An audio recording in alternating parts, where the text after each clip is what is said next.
Len pár minút od kúpeľov, ktoré liečia telo, sa nachádza miesto, ktoré lieči dušu. A ak viete, že dnes už nestačí ponúknuť len služby, ale aj zážitok, príbeh a atmosféru, možno ste to práve vy, na koho toto miesto čaká.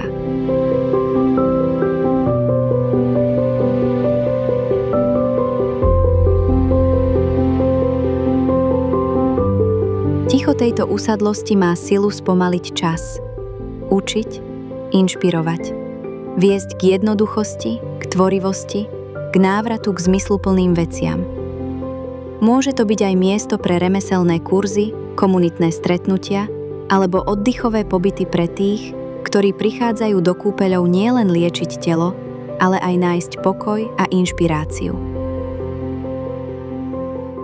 V srdci Turca, kde sa ticho prírody mieša s hlbokým dychom histórie, len pár minút od liečivých prameňov turčianskych teplíc, leží miesto, ktoré nie je len nehnuteľnosťou, ale živým dedičstvom. Od 16. storočia sa tu mlelo obilie, rezalo drevo, voda poháňala stroje a ľudia žili v rytme remesla a prírody. Dnes tu stojí zachovaný vodný mlyn, funkčná turbína, stará píla, furmanský dom, stodola a takmer 5000 metrov štvorcových nových možností.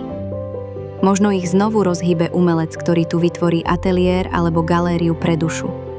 Alebo vizionár, ktorý tu vybuduje butik penzión s atmosférou, akú žiadny hotel neponúkne.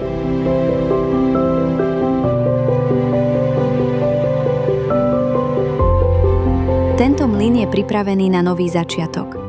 A možno práve vy ste ten, kto v ňom znovu rozhýbe život. Či už túžite po vlastnom penzióne, ateliéri, centre pre umenie, alebo len potichu a priestore pre seba, rád vám toto výnimočné miesto osobne ukážem. Vodný mlyn s pílou Dolná Štubňa, jedinečný priestor pre nové začiatky. Kontaktujte ma pre osobnú obhliadku.